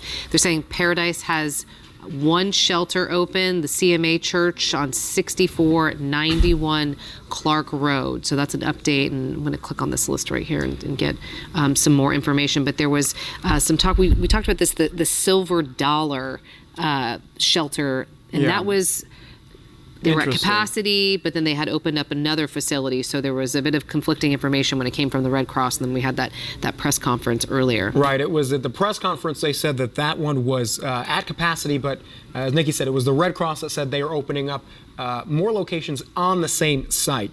Want to make sure everybody just has an idea of what this is like for law enforcement as well, because we heard from law enforcement earlier today at a press conference, just mentioning how challenging it is to have to evacuate that amount of people. We're talking about 130,000 people in just a short period of time. It's a really difficult situation. As you saw, the roads were packed. So they are asking for people's patience there if you're at any one of the evacuation centers that have been set up there. Just something that, we've been seeing basically throughout the day. And it's another challenge just to get there. We mentioned the roads. We've been on those roads. You've seen live reports from Doug Johnson, so from all of our reporters. We're going to go live right now to the press conference at the Emergency Systems Office in Sacramento. Up in Oroville. You're going to be hearing from Mark Ghilarducci, who's the director of the Governor's Office of Emergency Services, Chief Ken Pimlott, he's the director of CAL FIRE, Warren Stanley, the deputy commissioner with the California Highway Patrol, Gary Bardini, who's a deputy director with the Department of Water Resources, and then Adjutant General David Baldwin with the National Guard. They're going to have some short statements about their involvement in this and what state agencies are doing. We'll take a few questions at the end, and so let's get this underway. Director.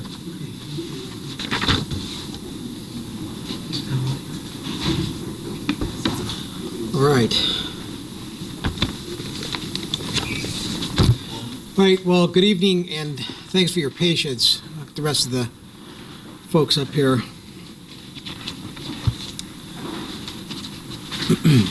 Okay, first, Mark Ghilarducci, Director of the Governor's Office of Emergency Services for Governor Brown.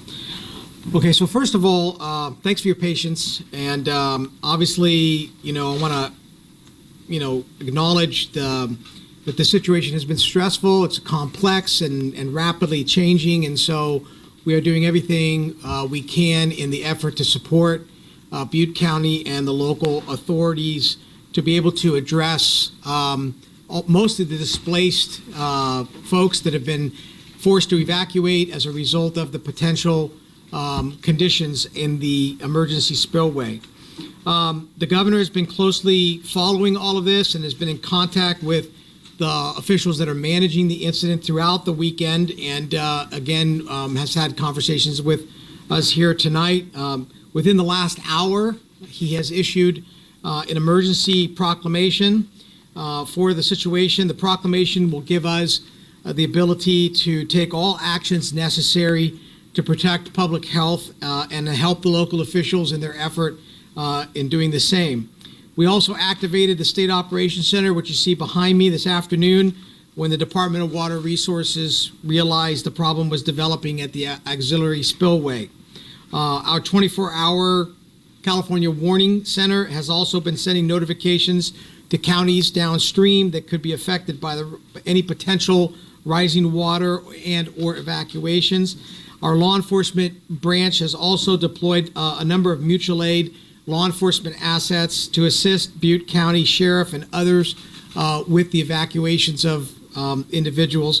And our fire and rescue branch has deployed a number of swiftwater rescue teams from throughout the Northern California area to assist with any evacuations that are necessary or any high water type of situations. We've been also working very closely with our partner agencies and state government. All state agencies that have a role have been activated and are here at the State Operations Center. This is a combined effort in support of Butte County and surrounding counties. And the Red Cross has also been engaged to support with shelters and displaced residents. Part of that has been the folks you see behind me. I'm going to let each one of them talk. California Highway Patrol has been very much engaged with traffic management and support of local authority. The California Department of Forestry and Fire Protection, CAL FIRE, has been very engaged with their incident management teams, and the California National Guard has been engaged with deploying resources at the ready, both air assets and ground forces as necessary to support the situation. So with that, I'm going to turn it quickly over to each one of the leads from the various agencies. First, I'm going to turn it over to Chief Ken Pemlott, the Director of the California Department of Forestry and Fire Protection, CAL FIRE.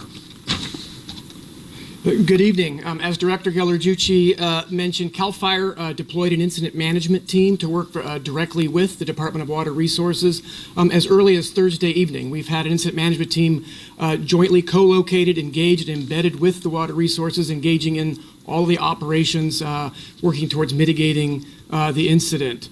In addition to that, they're not just working on plans for the facility and the operations there, but they have been very actively engaged in contingency planning well outside of and downstream of the facility. And the evacuations and the process that occurred today was a direct result of the contingency planning, and they were prepared to provide that notification to make those evacuations based on the planning and the efforts that had gone on. Again, this is something CAL FIRE is well practiced at with incident management teams, not only on wildland fires, but all hazard emergencies around the state. So in addition to the management team, CAL FIRE, as part of the mutual aid system, also has numerous fire engines, hand crews, and helicopters deployed and available to respond should they be needed. With that, I will turn it over to General Baldwin with the National Guard. Thank you, Chief Pemlott. California National Guard has all of our resources standing by and available for the call to assist civil authorities both in the impacted area in helping the displaced people, as well as helping DWR focus on helping to shore up the spillway. We've deployed aviation assets. We have military police that are going to be deploying to Yuba County. We've also have high water truck transportation available, and we're prepared to assist with mass care and shelter of displaced people. Again, all of our resources are available. We have over 1,200 people on duty in Northern California that are ready to go at a moment's notice, and we can bring in additional resources as necessary. In addition, we've been in direct contact with leadership at the United States Northern Command, so if we need additional resources from other military organizations throughout the nation, they'll be able to deploy right away.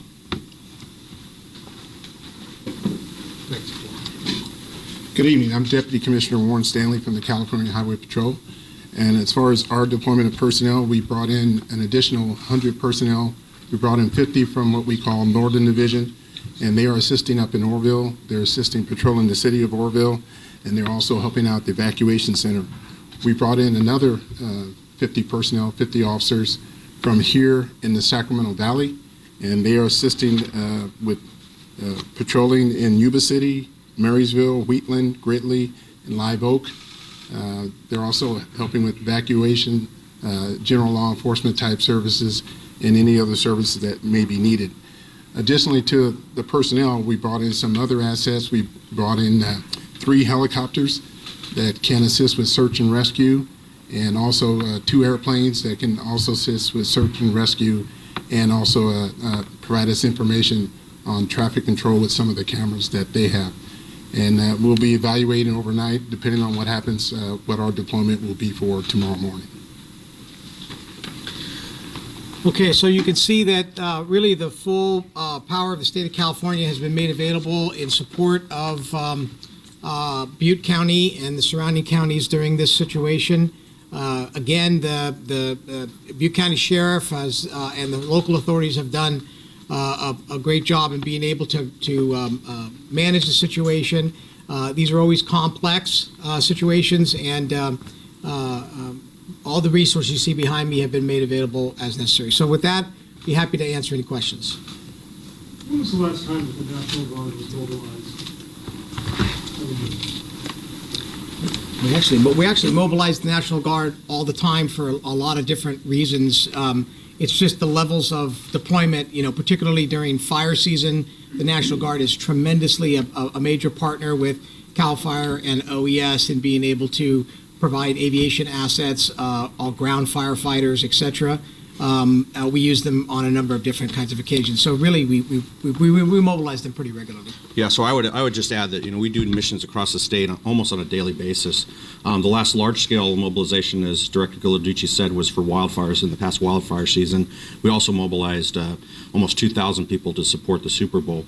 The last time, though, we did an alert for the entire California National Guard, as we did today, was the 1992 riots. So we did, in fact, put out a notification not to report in, but to be ready to go if needed to all 23,000 soldiers and airmen that are part of the California National Guard. And so the type of duties you'll be doing again for this incident? So we have a broad ranges of capability that we make available. We'll be sending 8 helicopters to assist with the spillway reconstruction activities beginning tomorrow.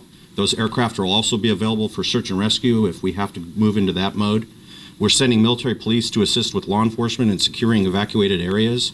And we're also going to be sending mass care and shelter units that can shelter either responders or displaced people. Thanks, Jim. What is the timetable for, or the threshold, the trigger that you're looking for to ratchet back down out of this emergency operations mode? So the question had to do with our time frames of starting to ratchet down after the next few hours or few days. Really, that's going to be dependent upon the needs of local government. Our role in this particular case is in support of the local authorities and the evacuations that have taken place, and also to support Department of Water Resources as they begin their process of doing whatever reconstruction or mitigation is necessary to make the situation safe and secure, so there's no longer a public safety threat. So you have teams scattered all over the area right now. So what seems to be the biggest challenge for you at this moment? The question had to do with our teams that are scattered around the area and what are the challenge. Well, really, we've got a lot of resources that are staged and in place. I mean, the idea here was that, like all of us, this sort of unfolded, and we wanted to make sure we had all the resources in front of the evolving crisis so that we weren't late to being able to respond. Right now, those resources are going to be supported logistically, kept at the ready. The biggest challenge is really making sure that we continue to stay out in front with situational awareness to make sure that we have the right resource at the right time made available both to the county and to DWR. Throughout the last couple of days, there's been this confidence that there wouldn't be any threat to the public, no flooding, anything like that, and all of a sudden that changed. Can you talk about that a little bit? I'm going to turn it over to the Department of Water Resources Rep. Gary Bardini. Gary? Gary Bardini, Department of Water Resources Deputy Director. When you come into an emergency event like the one we just have here, where essentially you have facilities that are compromised, it takes a bit of time to go through the assessment of it and bring them online. As we work through the issues, there are sometimes where there's unsafe circumstances. So we're right now working through those. And while I have you up there, we have a reporter out at the dam, and he's telling us that everything is completely dark there. The lights have been shut off. Can you respond to that in any real live feed? I don't have white where lights are off. Last question. We've had some viewers who sent in photos of prior years where there were damage to the spillway. Can you address those concerns? Were there testing, any, improvements made at that time to maybe prevent a situation like this from happening? Well, we have constant ongoing maintenance and inspection activities in the department and by FERC, so I'm just not sure what the circumstances were of the past. Gary, obviously we have an immediate situation that needs to be handled, but we have 5 days of dry weather and then 8 days where precipitation is forecast. Yes. What kind of long-term plans do we have in terms of making sure that we're not all back here in 10 days? Yeah. So through this Flood Operations Center, we coordinate with reservoir managers and local maintaining agencies. As a general practice, we essentially use the reservoirs to meter water out and let the uncontrolled flows go through. That'll be the kind of current practice, and we see that practice in the future. Obviously, bringing the reservoir down is a real critical factor right now, so we can basically continue this normal operations of the system. All right, that'll be the last question. We can follow up with any particular facts or details as these guys need to get back to work with what's going on right now.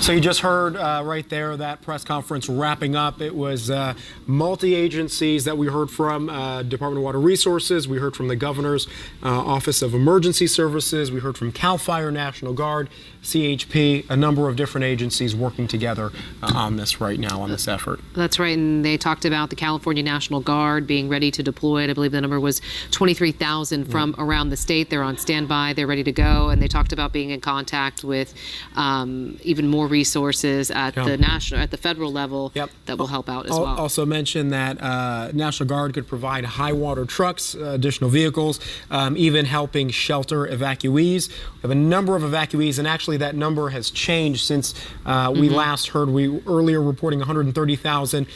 Just got new numbers. It appears to be closer to 188,000 evacuees that have had to leave their homes or areas tonight as a result of this situation. And Governor Brown has issued an emergency order for the situation happening at the dam, trying to shore up resources to help with what's happening there now. Right. So again, just to give you an idea, we did have, after that state of emergency, Governor also activated his State Operations Center and his 24-hour California warning system that's going to be in place. Don't really know when that's going to stop. Right there, what you're getting a look at are just some live pictures there from the Oroville Dam itself.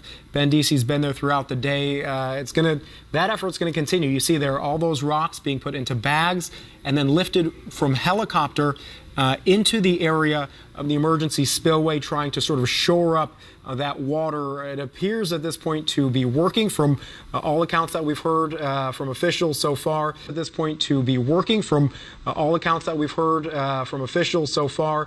They are making progress in terms of stopping that flow of water right now. But you can see that effort continuing now. Yeah, and that was good. That was the positive news earlier this evening, that no more water was coming over that emergency spillway. The goal was really to get that lake level to drop. Yeah.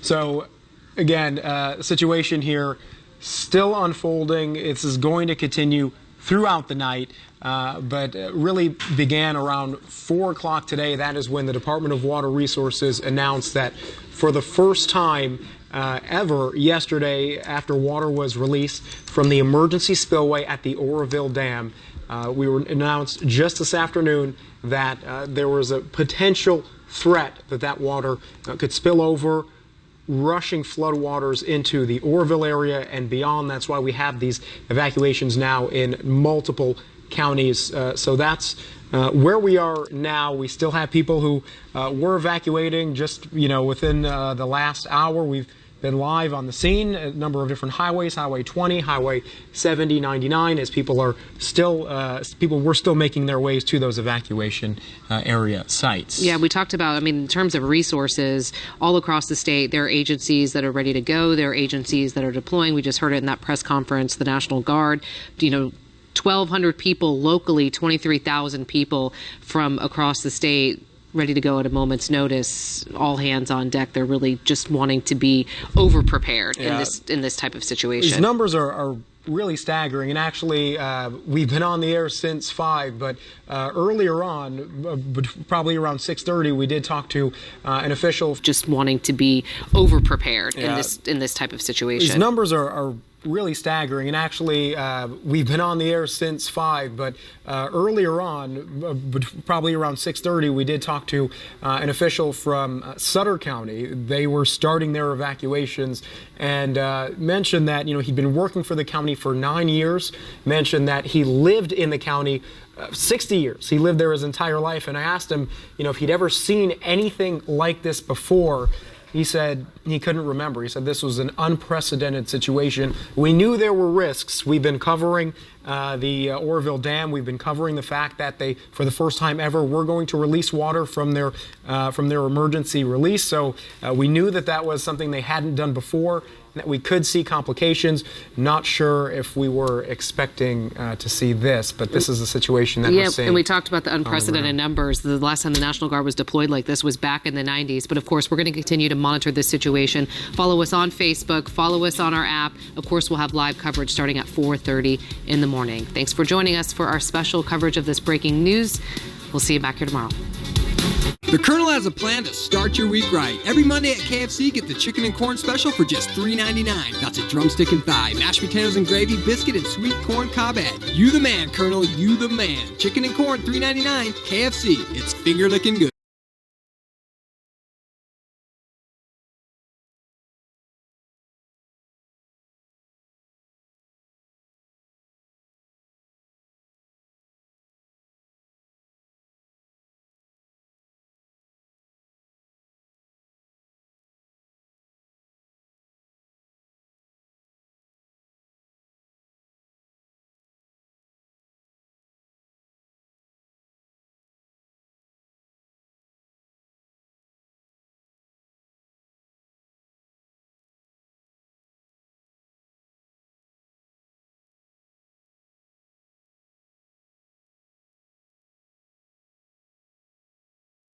That binds us together as a people.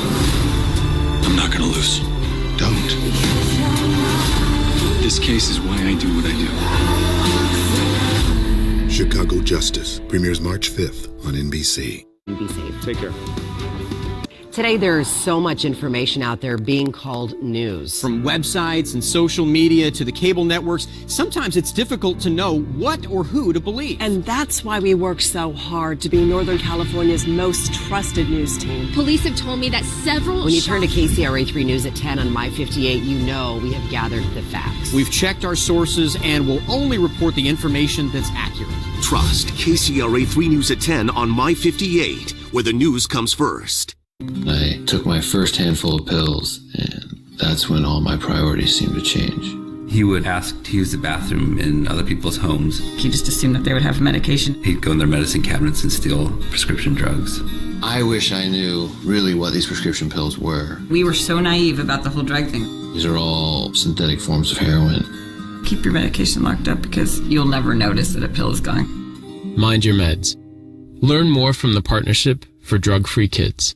Sacramento's only HD camera in the air. This trailer is on its side. Pilot Dave Allen in Livecopter 3, watching the skies for you with sharp HD pictures of traffic conditions. It's a mess on Business 80. And late breaking news. Police in hot pursuit of these two suspects. Get the bigger picture so you never miss a moment. Some amazing video from Livecopter 3. Clearer, better breaking news coverage with Livecopter 3, Sacramento's exclusive HD camera in the sky. Only on KCRA 3, where the news comes first.